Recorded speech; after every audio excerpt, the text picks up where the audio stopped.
about how can you fix this problem on your Disney app. So all you have to do, so you just click here on settings here. So when you click here on settings, it's going to take you to this list. It's going to show for you like this. So then you go down, just keep going down here. Then you click here on apps. Then come to apps list here, and there you're looking for this Disney app, or just click on search. Then here at Disney app, it's going to show for you like this. Click on it.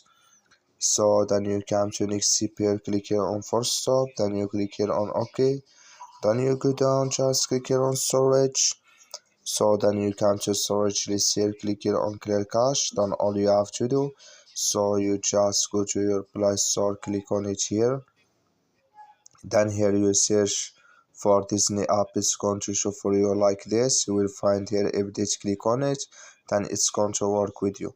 That's all you have to do. Thank you for watching. Don't forget to support us by liking, subscribe.